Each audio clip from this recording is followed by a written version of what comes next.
A lo largo del siglo XX aparecieron diarios y revistas que, mirados desde hoy, siguen siendo un símbolo.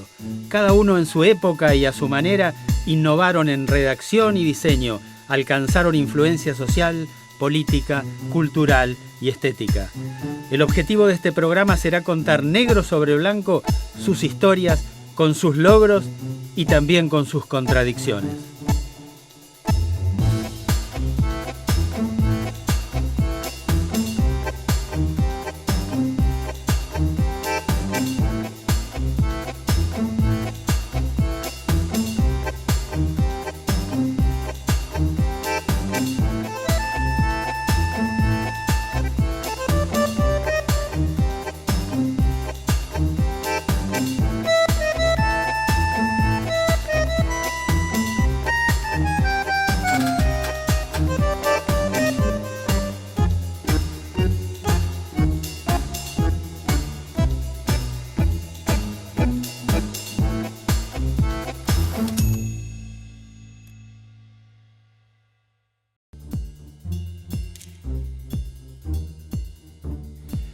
El 13 de noviembre de 1962, con el presidente norteamericano John Fitzgerald Kennedy en la tapa, apareció aquí una revista que marcaría toda una época. Era la obra inicial de un gran periodista que tenía una larga trayectoria, Jacobo Timerman. Una revista inspirada seguramente en los semanarios norteamericanos y europeos que en todo el mundo estaban marcando tendencia. Y aquí también esta revista marcó tendencia, porque renovó parte del periodismo escrito, en especial el de los diarios, porque los diarios estaban muy quedados en su información económica y política. Ahora vamos a hablar de la revista Primera Plana. La revista sale en el marco de una Argentina otra vez convulsionada y en crisis, porque a fines de marzo de 1962, tras infinitos planteos, los militares habían destituido al presidente Arturo Frondizi y lo habían enviado prisionero a la isla Martín García. Como titular del Senado ocupó la primera magistratura José María Guido, al que se lo consideró un presidente títere de las Fuerzas Armadas. Sin embargo, nada de esto aquietó las graves tensiones militares, especialmente dentro del ejército. Allí peleaban los bandos identificados como azules y colorados. Como culminación de unos escarceos sucedidos en 1962, azules y colorados chocaron durante 3 días de principios de abril de 1963 con muy tristes consecuencias. Los azules aplastaron una insurrección colorada que le proponía la destitución del presidente provisional Guido, y la refriega dejó un saldo de 24 muertos y 87 heridos. El sector azul del ejército buscaba formas de afianzamiento en el poder y sus jerarcas pensaron en la necesidad de contar con un órgano periodístico que los representara y defendiera. Debía estar imbuido del pensamiento conservador y de derecha que los identificaba, pero también ser y parecer moderno y liberal en muchos aspectos. Hasta tal punto, lo que sería el nuevo órgano periodístico se encontraba identificado con esa idea militar que en un principio el título elegido para la revista había sido Azul. Posteriormente se lo consideró inadecuado y se lo cambió por Primera Plana. Inicialmente tentado por un grupo de coroneles azules, Timerman aceptó desarrollar la propuesta. La revista medía 22 por 29 centímetros, la cantidad de páginas no era fija y variaba según cada edición. Impresa inicialmente en blanco y negro, salvo la tapa, contratapa y retiraciones impresas en colores, la revista alcanzó sus ventas máximas en 2 fechas muy llamativas. Primero, en julio de 1966, cuando Onganía se convierte en presidente, y luego en 1969, cuando el propio Onganía clausura la publicación. Supera en ambos casos los 58.000 ejemplares, que es lo máximo que llegó a vender. En promedio, en esos 8 años iniciales, tuvo una venta de 31.000 ejemplares semanales. En materia de contenido, estaba dedicado mayoritariamente al público masculino, Definía de este modo a su lector prototípico: hombre adulto dedicado a negocios o a profesiones liberales. Sin embargo, a partir de septiembre de 1965 publica un suplemento para la mujer llamado Primera Dama. En el transcurso de la década del 60 se instaló en buena parte del mundo el concepto del nuevo periodismo, impulsado por publicaciones como Esquire o The New Yorker en los Estados Unidos o Paris Match en Francia. Estos medios, para dotar a sus coberturas de dimensión y volumen literarios, pedían a escritores que cubrieran desde conflictos bélicos como la guerra de Vietnam a acontecimientos deportivos como la famosa pelea entre Cassius Clay y Joe Frazier. Todo a partir del modelo afianzado por Truman Capote en su novela A Sangre Fría. Primera Plana fue pionera en Argentina del desarrollo de ese periodismo denominado de no ficción, que orillaba entre la rigurosa verdad histórica y lo verosímil de la literatura. Hugo Gambini, como redactor de Primera Plana, escribió una importante historia del peronismo. Yo empecé haciendo todas las secciones, un cachito en cada una, hasta que un día descubrieron la historia del peronismo. Dijeron, ¿por qué no hacemos una serie con esto? Porque venían cartas de lectores, muchas, y las cartas de lectores corregían datos, lo mejoraban, esto está bien, esto está mal, esto no es así. Provocaba polémica, y una revista que provoca polémica cada vez que sale es un éxito. Bueno, se hizo una serie. Me la dieron a mí, yo estaba chocho, me daban una sección, y aparte me gustaba meterme con eso. Tuve la suerte de que encontré a los peronistas de aquella época que estaban vivos y que se habían peleado con Perón. Perón no la daba bolilla, estaba en España. La nota que vi el otro día de la historia del peronismo estaba entrevistado Cipriano Reyes. Claro, exacto, que había todo preso hasta el año 55. Claro. Pero entrevisté a Cereijo, entrevisté a Paul, entrevisté a, Cipriano Reyes. Pero a los que fueron ministros a casi todos. Y todos creían que Perón no volvía. Y entonces largaban, ¿viste? Les había hecho cosas bastante increíbles y las contaban. Y yo le puse todo eso. ¿Cuántos capítulos fueron la historia del peronismo? La historia del peronismo duró 5 años. Y salía un capítulo por semana, calculá. No era la primera vez que la revista desafiaba la estricta consigna de invisibilizar de los medios a todo vestigio de peronismo. En el número 76 del año 1964, Perón había aparecido en tapa. El periodista Osiris Troiani, como enviado especial, lo había entrevistado en Madrid. El 28 de junio de 1966, justo el mismo día en que fue derrocado Arturo Illia, el enviado de Primera Plana, Tomás Eloy Martínez, mantuvo una charla de 3 horas con Perón en la quinta madrileña de Puerta de Hierro.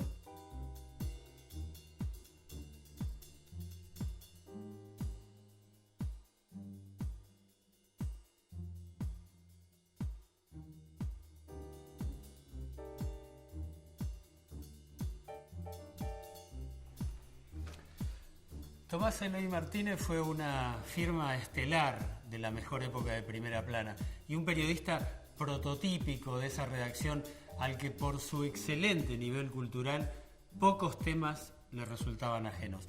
Siguió al Papa Pablo VI por Tierra Santa, le hizo una de las últimas entrevistas a Ezequiel Martínez Estrada, trazó las coordenadas de la nueva literatura a partir de una gran entrevista a Gabriel García Márquez, indagó las causas del auge del psicoanálisis en la Argentina, entre muchas notas suyas.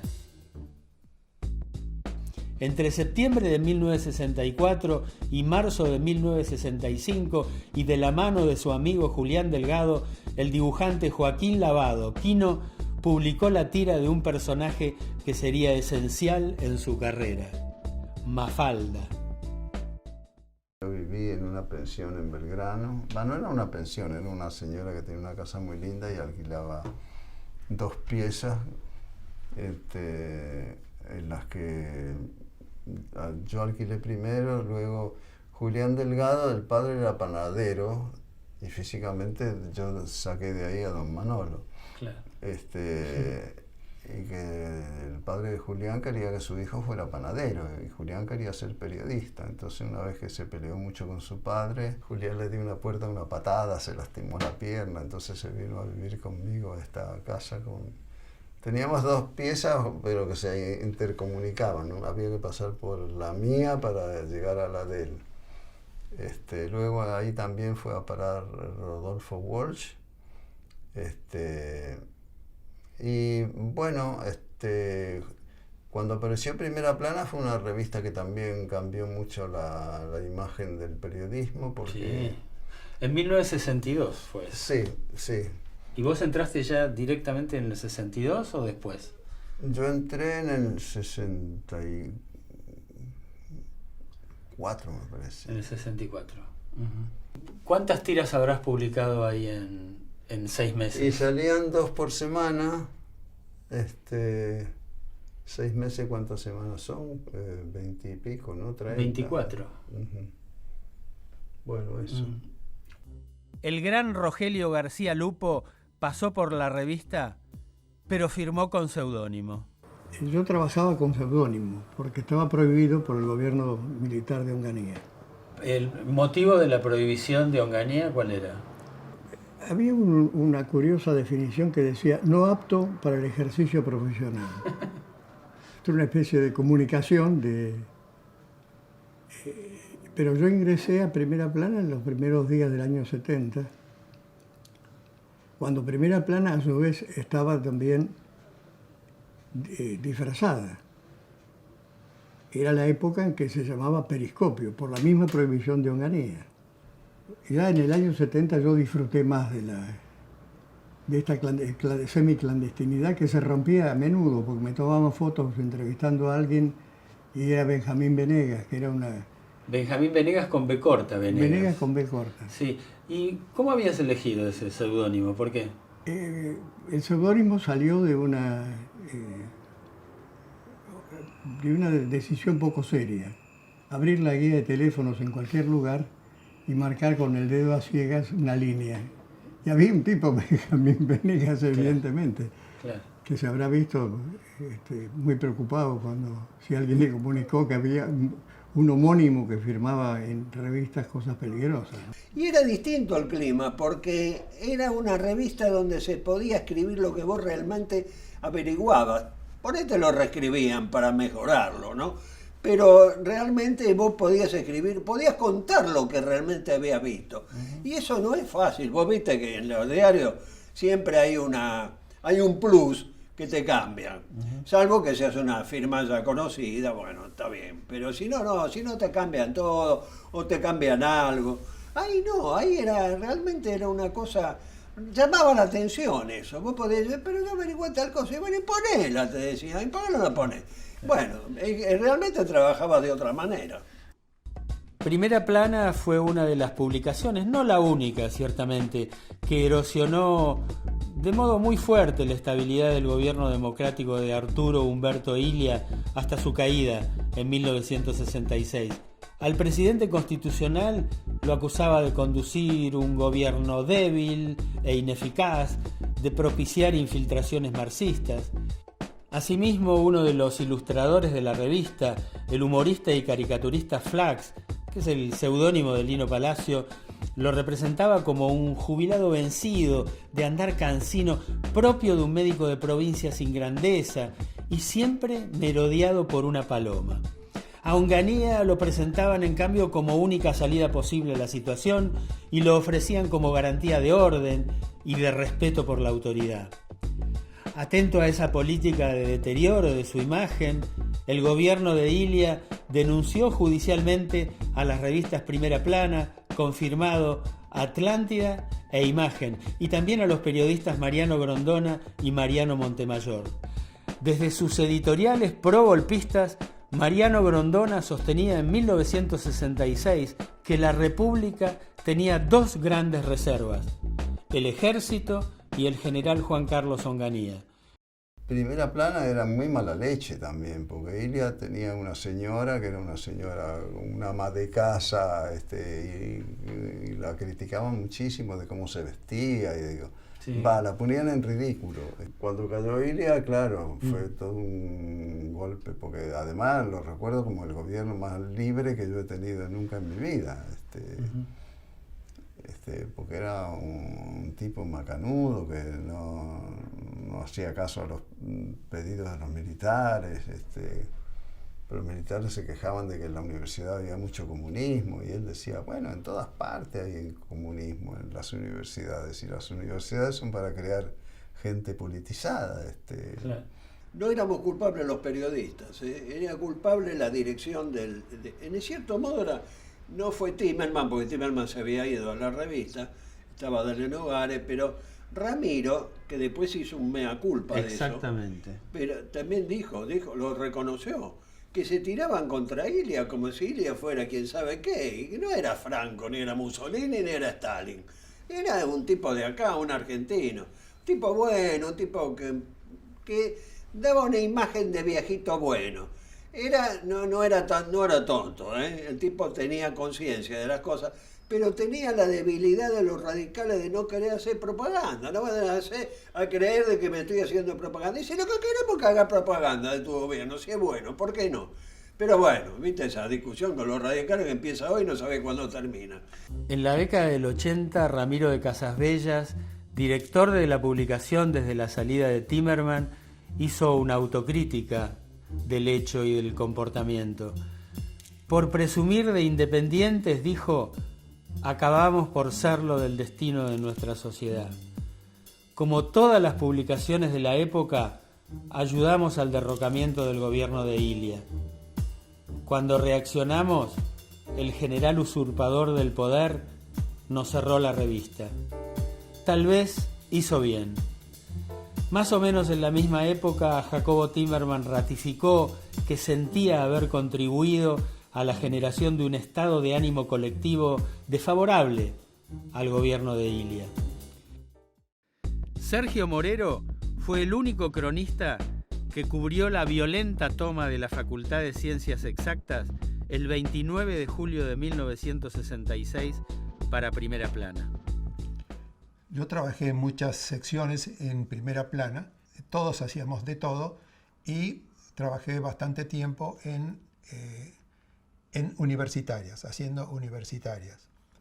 Primera Plana, que quedaba en Perú 367, estaba haciendo esa nota, la nota semanal que yo escribía, cuando escuchamos sirenas, gritos, chirridos, eso que hacen los autos cuando aceleran y las gomas chirrían sobre el pavimento. Entonces Ramiro me dijo, me parece que pasa algo acá acá en Exacta, ¿por qué no vas a ver qué pasa? Y entonces ahí fue donde vi cómo entraba la Guardia de Infantería, que esa noche precisamente estrenó sus bastones largos de madera, que ahora son bastante comunes. Esa noche los estrenó, rompieron los vidrios de la puerta, porque estaban las puertas cerradas, adentro estaban alumnos y profesores, y los agentes del orden, ¿cómo se ponen comillas en televisión? Así, ¿no? Los agentes del orden tenían tanto miedo como los que estaban adentro, porque les habían dicho que estaban armados los alumnos y los profesores, armados con libros, con apuntes, con escuadras, era ciencias exactas, no había, estaban en asamblea. Un título de Sergio Morero, ese sí. Sí, no, fue un desastre. Claro, comparado con lo que vino después en la Argentina, por lo menos Onganía no torturaba gente, ni la hacía desaparecer, ni nada de eso. Creo, no sé, a lo mejor también. Hasta que un oficial me dice, ¿y vos qué haces acá? Entonces yo con la credencial de Primera Plana, no, yo estoy acá testimoniando. Salí de acá y me sacaron a los empujones. Claro, ¿de qué hacía yo ahí? Entonces me refugié en la boca del subte de la línea E, que queda ahí sobre Diagonal Sur, y desde ahí pude ver lo que sucedía en el exterior. Lo que yo vi salir es a gente ensangrentada, con las manos en alto, así. Pero volví a la redacción temblando de miedo, de vergüenza, de asco. Me dieron un suculento café para que tratara de calmarme, y me pidieron que escribiera eso. A mí me hizo acordar ese título, que luego se hizo famoso, es que a mí me hizo acordar a la noche de los cuchillos largos, cuando hubo este asunto entre la Gestapo, la SS, donde dirimieron posiciones, los camisas pardas, los camisas negras, los camisas grises, y usaron cuchillos largos para degollarse los unos a los otros. Y entonces a mí me hacía acordar a ese episodio del nazismo, y entonces ahí surgió como que, lo que pasa es que usaban bastones largos, la noche de los bastones largos.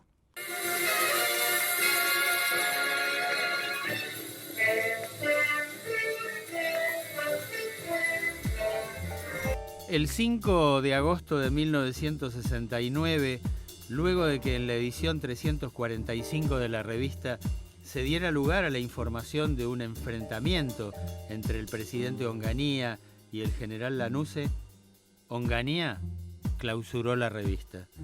Y un dato paradójico que no omite el dolor: el acta de la clausura se escribió en una máquina Olivetti de la propia redacción. Cuando tiempo después pudo reaparecer, ya con su marca original, nada fue lo mismo. En especial porque gran parte de la redacción se había dispersado hacia otros destinos profesionales. Tras la clausura, inmediatamente salió la revista Ojo, que apenas duró un número, y fue también clausurada. Los mismos periodistas insistieron con otro título distinto: Periscopio.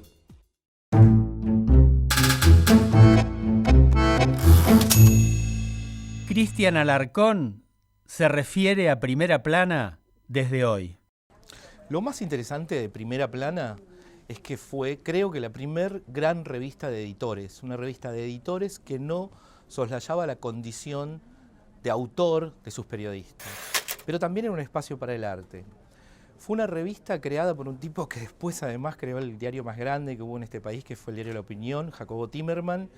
Un Timerman que traía las ideas de Estados Unidos, de un periodismo liberal, de un periodismo que se alimentaba de la literatura. Estábamos en plena revolución del nuevo periodismo en Estados Unidos. Todavía Rodolfo Walsh no era una figura paradigmática. Sin embargo, en Primera Plana también escribía Rodolfo Walsh.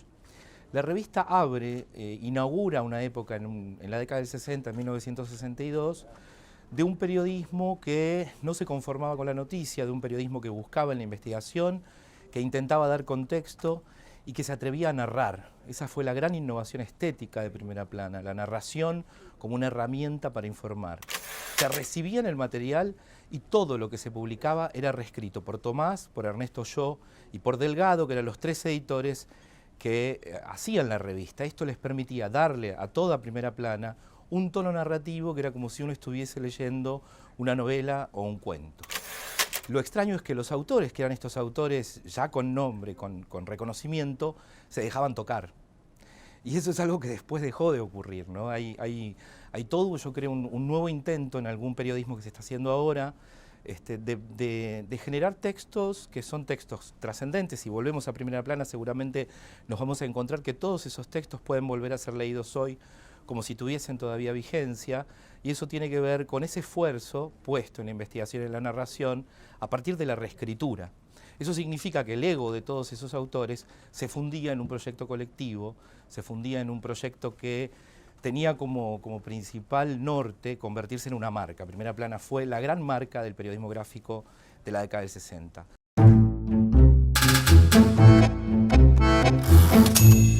O sea, cuando vos te incorporás a Primera Plana o Periscopio, habían pasado 8 años desde su fundación. ¿Qué había significado Primera Plana en esos 8 años? Bueno, Primera Plana fue un órgano imposible de sortear para cualquier analista de la época, y ahora se vuelve también indispensable para los que escriben la historia de esa época. O sea que Primera Plana tuvo una vida activa y tiene una vida pasiva que es muy interesante también. Yo diría eso, y creo que fue la obra de Tomás Eloy Martínez, Casasvegas, ellos y Troiani, por supuesto, ¿no? La redacción de Periscopio Primera Plana, era medio funambulesca, ¿no? Porque en ese edificio gótico, inquietante, el edificio contribuía a crear un clima exótico, para decirlo menos, ¿no? Eran muchos escritorios sin separación ninguna. Esto de los tabiques apareció después. Entonces era toda una cosa, el ruido de las máquinas de escribir. Se fumaba mucho, yo también fumaba bastante. Y era muy lindo, muy lindo. Porque claro, como el trabajo del humorista, por lo general siempre uno está en su casa, encerrado en su pieza, ahí pensando que tiene que entregar y angustiada porque siempre la entrega te pone muy, muy mal. Entonces, bueno, era un momento de esparcimiento, conocer a los que publicaban en la misma revista que uno, todo eso era muy lindo, muy lindo. Yo diría que un gran porcentaje de lo que aprendí en periodismo lo aprendí ahí. Se aprendía mucho, había que redactar, era muy útil leer luego cómo había quedado la nota que uno había escrito, porque la reescribían y la reescribían y la reescribían. Y si uno era más o menos responsable, era interesante ver cómo había quedado para aprender, para volver a hacer, para poder mejorar la próxima nota. Era una generación, y esa generación cambió el periodismo, porque de ahí salieron directores de diarios, de otras revistas, salieron tipos importantes, y era porque se retroalimentaban. Vos aprendías del tipo que tenías al lado. Primera Plana instaló un estilo zumbón y menos quedado en el tiempo para tratar la actualidad política. Brillante y arbitraria, caprichosa y desenfadada, sin duda fue una publicación que renovó los parámetros periodísticos de la época, pero también formó parte de un grupo de diarios y revistas que descreyeron de la democracia. Mucho tiempo después, varios de sus principales periodistas hicieron una autocrítica, claro que inevitablemente tardía.